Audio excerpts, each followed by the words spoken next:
Hi friends, welcome back. तो अभी हम देखने वाले हैं is world war 3 coming soon, नहीं एक्सप्लेन्ड डोनाल्ड ट्रम्प वेनेजुएला। अरे भैया, ये इसका टाइटल मैं अभी कुछ देर पहले कुछ बता रही थी कि वह वर्ल्ड वॉर 3 होने वाली है। बहुत लोगों को लग रहा है, मतलब यहाँ पे किसी को नहीं लग रहा, पर इंडिया में ऐसे लग रहा है। ये न्यूज़ बहुत हो रही है कि वर्ल्ड वॉर 3 होने वाली है, वर्ल्ड वॉर 3। जब ये रशिया ने अटैक किया था यूक्रेन में, मुझे याद है, तब भी इंडिया में बड़ी ये न्यूज़, जो यूट्यूब वाले थे, यूट्यूबर्स ने, उन्होंने काफ़ी न्यूज़ की थी वर्ल्ड वॉर 3 हो जाएगा, होने वाला है इससे, उस टाइप से। पर अभी तक तो वर्ल्ड वॉर 3 नहीं हुआ। नहीं होगा। अच्छा, मज़े की बात पर ये बताती हूँ कि मैं ये बात करी थी, बता वर्ल्ड वॉर 3 होने वाला है, यहाँ ऐसे बात हो रही है। तो वहाँ से ऋषि मुझे कहता है कि माँ डोंट से दैट। मैंने कहा क्यों भाई, वर्ल्ड वॉर 3 में मैं क्यों ना बोलूँ? तो कहता है अगर ये हुआ तो मुझे क्या क्या कौन सा वर्ड यूज़ किया था? हाँ, मुझे ड्राफ्ट कर, मेरे को ड्राफ्ट होना पड़ेगा। मैंने कहा वॉर में जाना हाँ। पड़ेगा। तो मैंने कहा तुझे क्यों जाना पड़ेगा? तो वो कहते, तो अब मुझे ध्यान में आया कि यूएस में जब वॉर होती है तो अगर आप उस सर्टन एज के हो तो आपको वो बुला लेते हैं वॉर के लिए, और आप ना नहीं कर सकते हो। तो जो भी आपकी स्किल है, जिस भी स्किल में आप वो स्किल का यूटिलाइज कर। तो भैया ये वर्ल्ड वॉर 3 के बातें करना बंद करो, कोई वर्ल्ड वॉर 3 नहीं होने वाली है, समझो। नहीं, वर्ल्ड वॉर 3 नहीं होगी। अगर ये इन्वायरमेंट बन रहा है तो उस इन्वायरमेंट से आपको बाहर आना चाहिए और देखना चाहिए कि ऐसा नहीं है लाइफ में। ये गॉसिप के लिए अच्छा है, मस्ती के लिए अच्छा है, सुनने के लिए अच्छा ना है, हो तो अच्छा देखने ही है। के लिए अच्छा है, ऐसा नहीं होगा। हाँ, होनी नहीं चाहिए। और अभी ऐसी सिचुएशन, इतनी अलार्मिंग सिचुएशन हुई भी नहीं है कि आप कहो कि वर्ल्ड वॉर 3 मैं साफ होने बता वाली रहा हूँ है। कि आपके वहाँ पे मीडिया में, टीवी चैनल्स में, हर जगह इतनी न्यूज़ आ रही होगी कि आपको लग रहा होगा कि वर्ल्ड वॉर बहुत 3 ही कुछ हो गया। क्योंकि वहाँ पे हर बंदा उसी पॉइंट को बेच रहा है कि जो वॉर हो गई, ये हो गया, वो गया, तो ऐसा लग रहा है, but actually it's not gonna happen. और होप भी और प्रे भी सबको यही करना चाहिए कि वर्ल्ड वॉर 3 ना ही हो, क्योंकि अगर वर्ल्ड वॉर 3 हुई तो मतलब नष्ट हो जाएगा पूरी अर्थ ही नष्ट हो जाएगी। तो चलो वीडियो शुरू करते हैं। वीडियो शुरू करने से पहले अगर आप चैनल पर नए हो और आपने अभी तक सब्सक्राइब नहीं किया तो जल्दी से पहले सब्सक्राइब के बटन और बेल आइकन को क्लिक कर लो, ताकि आपको हमारे सारे न्यू वीडियोस के नोटिफिकेशन मिल जाए जैसे हम अपलोड करें। अगर आपको वीडियो पसंद आता है प्लीज लाइक एंड शेयर। चलिए शुरू करते हैं। क्या डोनाल्ड ट्रंप ने दुनिया को थर्ड वर्ल्ड वॉर के दरवाजे पर लाकर खड़ा कर दिया है? देखिए, इतिहास गवाह है कि बड़े युद्ध कभी भी एक दिन या फिर एक धमाके से नहीं शुरू होते। वो धीरे धीरे पकते हैं, टूटे हुए वादों के साथ, घमंड भरे बयानों के साथ। साल 1914 में जब एक राजकुमार की हत्या के बाद वर्ल्ड वॉर 1 हुआ तो वो हत्या सिर्फ बहाना थी। साल 1939 में पोलैंड पर हिटलर का हमला ट्रिगर पॉइंट था, लेकिन असल में युद्ध की तैयारियां बहुत पहले शुरू हो गई थी। और आज जनवरी 2026 में वही डरावना खेल एक बार फिर से शुरू हो गया। आज डोनाल्ड ट्रंप की अमेरिका फर्स्ट की नीतियां अमेरिका और नथिंग वाली बन गई हैं। डोनाल्ड ट्रंप जो है वो तानाशाह जैसे नजर आ रहे हैं। आज अमेरिका का दोस्त वो है जो अमेरिका की जी हुजूरी करे, और दुश्मन वो जो अमेरिका के किसी भी फैसले के खिलाफ जाए या अपने हित के बारे में सोचना शुरू कर दे। और इसीलिए इस साल जो कुछ दुनिया ने देखा वो किसी हॉरर फिल्म के ट्रेलर जैसा है। डोनाल्ड ट्रंप ने वो कर दिया जो 250 साल के इतिहास में अमेरिका के किसी राष्ट्रपति ने नहीं किया। ट्रंप ने खुद को वेनेजुएला का कार्यकारी राष्ट्रपति घोषित कर दिया है? और ये वो पॉइंट था जहां पर दुनिया को एहसास हुआ कि अब कानून, एक्टिंग प्रेसिडेंट नहीं, ये सिर्फ ट्रंप के मूड के आधार पर रह गई। और इसीलिए आज हमें ये समझना पड़ेगा कि क्या दुनिया जो है वो वर्ल्ड वॉर 3 के मुहाने पर है। और इसको समझने के लिए आपको नए साल का तबाही का कैलेंडर समझना पड़ेगा। Effective and powerful displays of American. शुरुआत के 11 दिन जिन्होंने सब कुछ बदल दिया। आने वाली पीढ़ियां इन तारीखों को शायद वैसे ही याद रखेगी जैसे हिरोशिमा नागासाकी को हम याद रखते हैं। इस साल की शुरुआत में 1 जनवरी को वेनेजुएला की राजधानी में अमेरिकी कमांडो उतरते हैं। राष्ट्रपति मादुरो को घर से उठाया जाता है। व्हाइट हाउस कहता है तानाशाही खत्म, वेनेजुएला आजाद, लेकिन वो चुने हुए राष्ट्रपति थे। डिक्टेटर था यार, डिक्टेटर था भैया। उनकी पत्नी जब कोर्ट में आई तो उनकी आंखों के नीचे काला पड़ा था। सवाल उठा कि वो अमेरिका जो ह्यूमन राइट्स की बात करता है वो कहां गया। फिर 3 जनवरी वेनेजुएला के पास अमेरिकी नेवी ने रूस की परमाणु सबमरीन और तेल टैंकर को घेर लिया, उसे जब्त कर लिया। शैडो फ्लीट देखता रहा, ये रूस को प्रोवोक करने जैसा था। 5 जनवरी को भारत पर इतिहास का सबसे बड़ा टैक्स लगा दिया गया।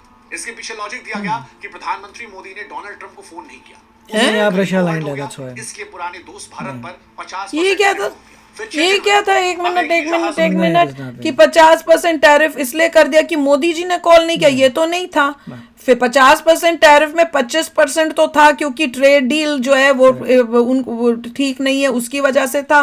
और दूसरा 25% था क्योंकि इंडिया रशियन ऑयल ले रहा था, इसलिए 25% हुआ था।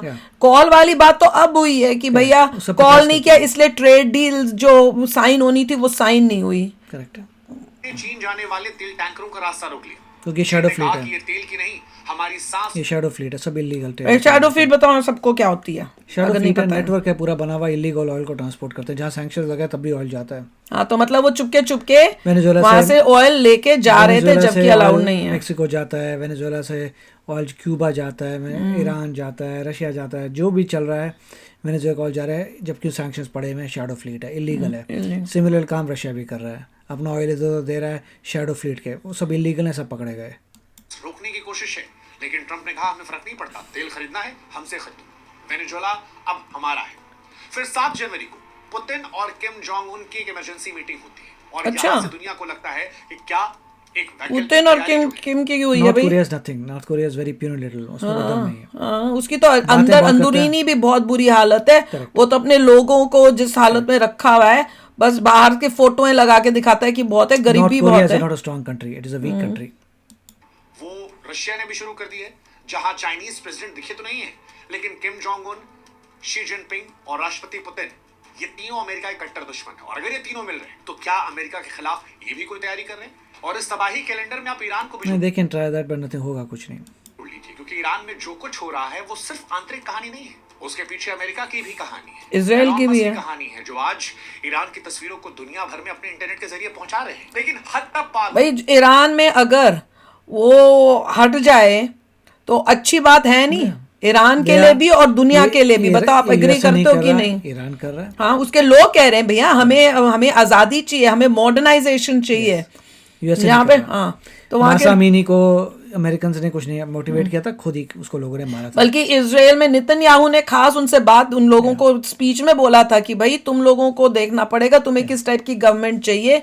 तुम्हें वो चाहिए जो प्रोग्रेसिव गवर्नमेंट हो, जो तुम्हारी आगे प्रोग्रेस कराए, कि तुम्हें पीछे धकेले। तो यू हैव टू चेंज। उसने खुद कहा था कि you have to change your government. They want to do it. हाँ, कि अगर तुम चाहते हो कि तुम्हारा देश तरक्की करे तो तुमको रिलीजन ये में चेंज। फंसाते हो किसी कंट्री को, डिक्टेटरशिप बनते ये हो। था जब अमेरिका ने डेनमार्क को धमका दिया, कहा कि ग्रीनलैंड हमें बेच दो, डेनमार्क की नॉट रियली, ग्रीनलैंड जो है डेनमार्क का नहीं है। ग्रीनलैंड कहते हैं कि we are not American, we are not Danish. तो पूरा देखना पड़ेगा, ग्रीनलैंडर्स बोल रहे हैं हम इंडिपेंडेंट है। और देखो अभी तक तो ये है कि पीसफुली अगर ले सकते हैं तो ठीक है, खरीद लो, वो बेस्ट है। अगर क्योंकि पहले और भी तो प्लेसेस यूएसए ने लिए, अलास्का रशिया से ही तो लिया था। अलास्का भी तो रशिया से खरीद के लिया था। तो अगर खरीद के हो जाए तो कोई गलती नहीं है। हाँ, पर लड़के उसे लड़ाई करके फिर उसको वो अदरवाइज थॉट ये प्रोसेस है कि चाइना या रशिया उसे ले लेगा। हाँ, तो अगर चाइना रशिया नहीं है, डेनमार्क ने कोई हेल्प नहीं की उस एरिया की, कुछ नहीं किया। वो कह रहे डेनमार्क कुछ भी नहीं, उसकी सिक्योरिटी उसने कभी उस पर ध्यान ही नहीं दिया। अब डेनमार्क प्रपोजल दे रहा है यूएसए को, हम ऐसे सिक्योरिटी इंक्रीज करेंगे। हाँ, अब करेंगे। पहले तुमने नेटो में ही नहीं कुछ करते थे, सब यूएसए कर देगा, यूएसए कर देता। तुम आराम से हाथ पे हाथ रखे बैठे हुए थे, सारा पैसा यूएसए खर्च कर रहा था। लड़ाई सबसे खतरनाक है क्योंकि ये नेटो को तोड़ने वाली है। और फिर यहां से एहसास हुआ कि क्या अमेरिका अब अपने दोस्तों का भी सगा नहीं है? देखो, दोस्तों का सगा नहीं है। ये नेटो जो था ये बहुत, नाटो नहीं है ये नेटो है। नेटो जो है ये बहुत फायदा की जो कंट्रीज थी यूएसए का बहुत फायदा उठा रही थी। सारा पैसा सब कुछ जो है यूएसए खर्च कर रहा है, सिक्योरिटी उनको दे रहा है। उनका जो उनको देना चाहिए था वो भी बहुत ही मिनिमम परसेंटेज ऑफ अमाउंट उनको देना होता था, वो भी वो नहीं दे रहे थे। ये तो ट्रम्प ने आके देखा कि भैया चल क्या रहा है, सिक्योरिटी हम तुमको देंगे, कुछ हो गया तो हमारा सारा जाएगा, वेपन्स तुम्हारे पास इतने हैं ही नहीं लड़ने के लिए, तुम क्या लड़ोगे, सारा तो यूएसए का खर्चा होगा। कंट्रीज इतने साल से डिफेंस में पैसा नहीं लगाया, वो ऐश कर रहे हैं अपनी मजे में लगा। हाँ, मजे में कि भैया यूएसए है तो बचाने के लिए। जर्मनी घबराया है, उसने डबल ट्रिपल किया अपना डिफेंस बजट, तो बहुत पंगा चल रहा है। अब उनको और अब उनको दिख रहा है कि भैया यूएसए तो अब जाग गया है, तो अब उनको तकलीफ हो रही है। तो अब जिसको फ्री का फोकट का मिलेगा उसके बाद अब मेहनत करनी पड़ेगी। टैक्स का हम लोग जो मेहनत करते हैं वो पैसा नहीं, मैं कह रहा हूँ उन देशों को तो फ्री का मिल रहा है, उन देशों को तो फ्री फोकट का मिल रहा है, यूएसए का पैसा फ्री मिल रहा था। तो अब जब वो उनका फ्री फोकट बंद हुआ है तो अब ये सारे जो नेटो की कंट्रियां जो ऐश कर रही थी अब उनको तकलीफ हो रही है। मेन तो यही बात है, क्योंकि एक तरफ वो भारत के ऊपर 50% टैक्स लगा रहा है, दूसरी तरफ वो नाटो के देशों को भी भारत के ऊपर टैक्स नहीं लगा, इसे टैरिफ बोलते हैं। कहने का मतलब है जो सामान यहाँ पे आएगा वो महंगा हो जाएगा। इसके बारे में तो बहुत बात हो चुकी है वही कि तो इंडिया पे टैक्स इंडिया को कोई फर्क नहीं पड़ रहा, चीजें यहाँ महंगी अगर हो लोग रही है कहते हैं कि इंडिया आप 50% टैक्स इंडिया पे लगा, इंडिया पे नहीं लगा की। इंडिया को कुछ नहीं मिला। इंडिया के माल जो यूएस से आ रहा है, आपका माल जो अगर 5 रुपए का, तो 5 रुपए का पूरे वर्ल्ड में आप बेच सकते हो, देयर इज नो प्रॉब्लम। यहाँ पे 10 रुपए का बनेगा अगर मान लीजिए 100% टैरिफ लगा दिए तो यहाँ के लोग नहीं खरीदेंगे। सो व्हाट, यहाँ के नहीं खरीदेंगे, कहीं और बेच दो, कोई और खरीद लेगा। That's what it is. कर रहा है, कह रहा है चुपचाप हमें दो, नहीं तो हम घुस कर, मार कर, पीट कर तुमसे ले लेंगे। क्या मैं तो और पता यहीं नहीं। से सवाल उठ रहा है कि अब क्या ना खाता ना बही, जो डोनाल्ड ट्रंप को सही लगता बस वही सही। अब तबाही कैलेंडर में हमने आपको बताया था कि 1 जनवरी को मादुरो को उठा लिया गया, लेकिन सवाल था क्यों? क्या ये लोकतंत्र के लिए था? अगर ऐसा कोई सोच रहा है तो वो बहुत मासूम है, क्योंकि ऐसा बिल्कुल भी नहीं था। इतिहास कहता है कि अमेरिका ये खेल आज से नहीं बल्कि 1823 से खेल रहा है। उसने नहीं, नियम ये बना- सब कुछ डेमोक्रेसी के लिए था। इवेंचुअली जो है अभी डेल्सी रॉड्रिगस को बनाया, जो पहले वाइस प्रेसिडेंट थी, she is the head now, और इवेंचुअली ट्रांजिशन की कोशिश कर रहे हैं।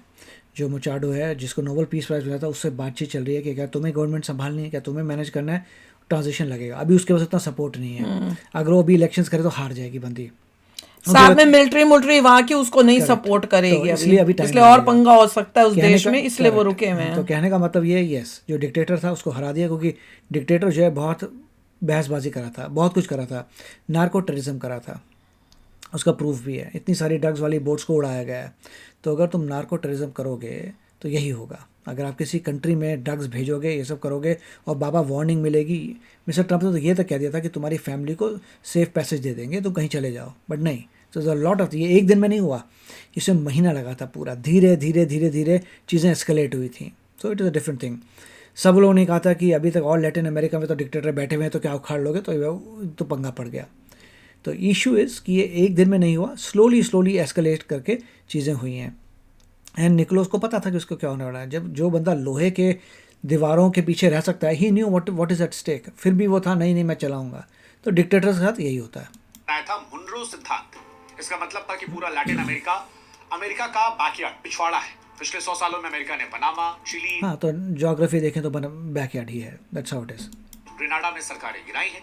लेकिन 2026 में जो हो रहा है वो पहले से बहुत अलग है, क्योंकि पहले वो छिपा कर करते थे, आज डोनाल्ड ट्रंप डंके की चोट पर कर रहे हैं। इसमें तेल का खेल हमने आपको वेनेजुएला वाले एपिसोड में बहुत विस्तार समझाया था कि कैसे 303 अरब बैरल का तेल जो है वो यहाँ पर असली खेल खेल रहा है, क्योंकि दुनिया का 17% तेल जो है वो यहीं पर है।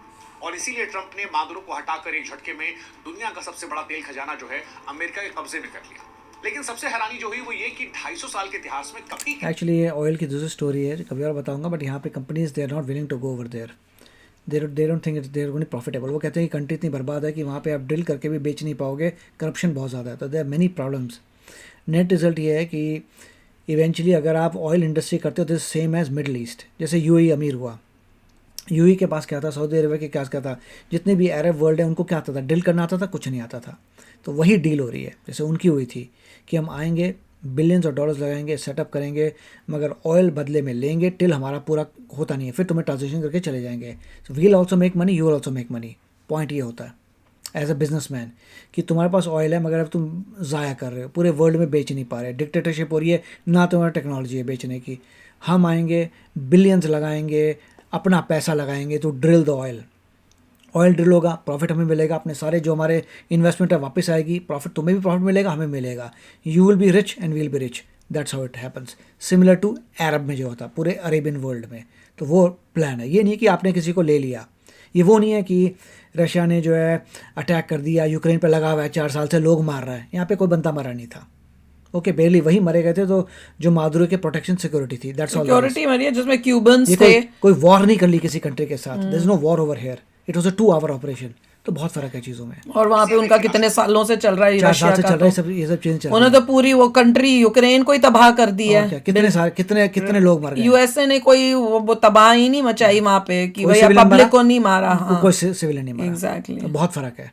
इंडिया में क्या बता रहे हैं, I do not know. I am just telling you जो रियलिटी है from the perspective of truth. ने खुल्लम खुल्ला किसी और देश का अपने आप को राष्ट्रपति नहीं बनाया, ट्रंप ने किया है। ही इज नॉट राष्ट्रपति। डेल्सी रॉड्रिगस इज द राष्ट्रपति ऑफ वेनेजुएला। मतलब डोनाल्ड ट्रंप दुनिया को ये बता रहे हैं कि अब वेनेजुएला का तेल वहीं बहेगा जहां नल वो खोलेंगे, और ये एक तरीके से दुनिया की बिजली सप्लाई लाइन पर कब्जा करने जैसा है। इसके अलावा भी बहुत सारे और फैक्टर्स थे जो हमने वेनेजुएला वाले एपिसोड में आपको बताए हैं। आप चाहें तो यूट्यूब पर जाकर उस वीडियो को देख सकते हैं। लेकिन इसके साथ ही अमेरिका ने रूस का भी अपमान किया, क्योंकि 3 जनवरी को जो हुआ, अमेरिका ने रूस का अपमान क्यों करेगा? रूस कहीं का दादा लगेगा जैसे अपमान है कौन? वही तो पुतिन के लिए बहुत बड़ी बेइज्जती थी। रूस ने अपने जहाज की सुरक्षा के लिए पनडुब्बी भेजी, लेकिन अमेरिका, क्योंकि वो शैडो वेसल था, इलीगल ऑयल था, इलीगली आकर यहाँ से तेल लेकर चुपके जा रहा है, इलीगल काम हो रहा है। शैडो वेसल था, साथ में पहले उसका नाम फ्लैग दूसरा था, घबरा गए, फ्लैग वापस रशिया का लगा लिया, रशिया से बात की, रशिया ने नेवी शिप भेजी और सबमरीन भेजा, फिर भी यूएस ने इतना काउंटर किया और पूरा का पूरा ग्रैब कर लिया। रशिया भी कुछ नहीं कर पाया, देखता रह गया। In spite of their submarine and navy ship they could do nothing. Question ये है, तो नहीं, it is not about that, it was illegal oil to begin with. ने भारी भरकम नेवी के दम पर पनडुब्बी के सामने टैंकर छीन लिया। रूस ने उसे डकैती कहा था। वो कह रहा था कि अमेरिका, तो उसने जो सबमरीन भेजी थी वो सिर्फ दिखाने के लिए थी, फायर को नहीं किया। उनकी नेवी क्या मस्ती मारने आई थी? उसने कुछ ऑपरेशन को नहीं किया। जब तुम्हारी नेवी भेजी गई है सेफ्टी के लिए, why did you not do it? क्यों नहीं पता था कि हम अलग इलीगल काम इतनी शो ऑफ फोर्स थी अमेरिका की, दे कुड डू नथिंग। ये तुम्हारा एरिया नहीं है, रशिया वहां बैठा हुआ है, ये यूएसए का बैकयार्ड है, यहाँ पे पंगा नहीं कर सकते तुम। उसको समुद्र में ललकार रहा है। पुतिन का गुस्सा 7वें आसमान में था, क्योंकि अमेरिका ने उनके दोस्त के घर में घुसकर पहले उसके दोस्त को खत्म किया। उनका दोस्त था, वो तो है ही, एक डिक्टेटर का दोस्त दूसरा डिक्टेटर ही होता है, तो वो तो हो गई। तुम्हारे बैकयार्ड में डिक्टेटर बैठा है जो बहसबाजी करा, दिस विल हैपन। नहीं, उसने वो ये भी उस कई जगह पे मैंने वीडियो भी देखी थी, ये वो भी करता था। कहीं पे इसने बोला था आके मुझको पकड़ के दिखाओ तो सही, बोला था ऐसा भी। हाँ, क्या कर लोगे, आके दिखाओ जरा, मुझे पकड़ के दिखा सकते हो तुम, इतनी नेगोशिएट किया था, इतने ऑफ रैम्प्स दिए थे कि भाई चले जा, नहीं माना वो। That's what it is. और अभी क्या किया? कुछ नहीं, लीगल प्रोसेस हो रहा है। आपने देखा कितने आराम से रह रहा है वो, लीगल प्रोसेस चल रहे हैं उसके, कई साल चलेंगे अभी। अमेरिका ये काम अपने दोस्तों के साथ भी शुरू कर चुका है। हमने इस साल के तबाही कैलेंडर में आपको बताया था कि भारत पर 50% टैक्स लगाया गया है, जिसको लॉजिक दिया गया कि मोदी जी ने फोन नहीं किया। ये नहीं था, फोन नहीं था भाई, बताओ, फोन वाला तो नहीं था। ये ईगो नहीं था, ये चेतावनी थी। चेतावनी डॉलर की बादशाहत पर सवाल उठाने वालों को। Tariff is no big deal, you can sell your product elsewhere, tariff is not a big deal. किसी कंट्री पे टैक्स नहीं लगता। और टैरिफ वो सिर्फ अपनी कंट्री में, यूएसए में आने के लिए, ना आने का कर रहे हैं। Tariff is nothing to do with. India ने भी तो कितने कंट्रियों के साथ कईयों की चीजों के लिए टैरिफ बढ़ाए, क्योंकि हमें नहीं 100% 200%। वो ओहो, इससे मैं बताती हूँ, अभी मैंने लेटेस्ट न्यूज पढ़ी कुछ 3-4 दिन पहले ही, कि जो ये कौन है, इलॉन मस्क ने टेस्ला जो है, कह रहे हैं हार्डली कोई 25 या पता नहीं कितनी 50-25 ही इंडिया में बिकी हैं। और क्यों? क्योंकि इतना टैरिफ लगा हुआ है कि वो इतनी महंगी हैं कि वो कोई इंडियन ले ही नहीं सक पा रहा, इसलिए कोई मतलब कुछ बिका ही नहीं है टेस्ला का। तो वो क्यों हुआ है? क्योंकि इंडिया ने टैरिफ बढ़ाए हुए, लगाए हुए हैं। तो भाई, जब हर कंट्री के पास अपनी आजादी है ना, कि अगर हमें आप यूएसए के एक से बढ़कर एक डेयरी प्रोडक्ट्स है, इंडिया में क्यों नहीं चाहते? टैरिफ लगे हुए हैं।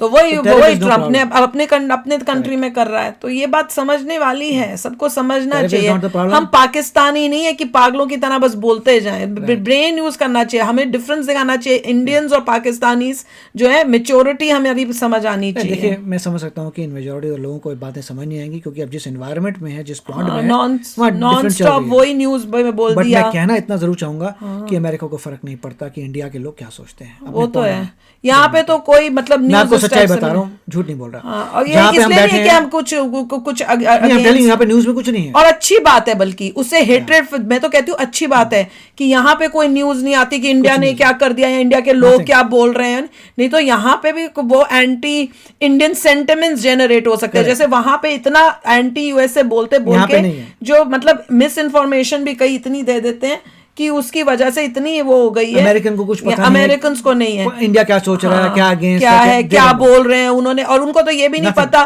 कि भैया टैरिफ इंडिया पे ही लगे हैं या इंडिया को ज्यादा किए हैं। उनको जेनरिक है कि हाँ, हर कंट्री के ऊपर जो है टैरिफ लग रहे हैं, डिपेंडिंग अपॉन की किस टाइप से पेनिट्रेट होती है। There is zero which is very good. यहाँ पे there is zero hatred from India. हाँ, which is very good। नहीं अमेरिका तो सोचो हम इंडिया लोगों में के लिए 100% हेटरेड फॉर अमेरिका है। That's huge difference. बहुत डिफरेंस वो जो पॉन्ड है इंडिया का उसने इतनी जनरेट कर रहे हैं हेटरेड फॉर अमेरिका, बट यहाँ पे there is zero hatred for India. चलो दिस इज एनीवे भैया थर्ड वर्ल्ड वॉर तो अभी तक की जो सिचुएशन है उससे मुझे तो फील नहीं होता कि थर्ड वर्ल्ड वॉर होगी। हाँ, कल को कुछ और एक्सकलेट हो जाए, कहीं और वर्ल्ड में कुछ और हो जाए या कुछ हो जाए तो पुतिन कुछ कर दे तो इसीलिए उससे हो जाए ये बात तो हो होती है जाए। Time sensitive. हाँ, ये एज ऑफ टुडे, अभी तो नहीं, एज ऑफ टुडे नो। अभी तक जो हो रहा है उसके हिसाब से कल आपने बोला था नहीं होगी, अरे भैया एज ऑफ टुडे नो। अभी तो अगर चीजें एस्केलेट हो जाती हैं, बहुत कुछ होता है, देन जब प्लस आ जाएंगे then we will also say yes ये पॉसिबल है, but you can't just say as of now no, there nothing is going. And we should all hope कि भैया चीजें सेटल डाउन हो जाए, सब कुछ बातचीत से सब कुछ जो है सॉर्ट आउट हो जाए हर एक कंट्री का दूसरी कंट्रियों के साथ, क्योंकि war is not a solution. तो चलो यार, आप भी शेयर करना अपने थॉट्स। चलते हैं, मिलेंगे नेक्स्ट वीडियो में बहुत ही जल्द। Till then take care and bye bye. तो अगर आप मेरे इस चैनल पे नए हो तो जल्दी से सब्सक्राइब के बटन को हिट करो और बेल आइकन को क्लिक करो, ताकि आपको मेरा जब नया वीडियो मैं लगाऊं आपको उसके बारे में जल्दी से पता चल जाए।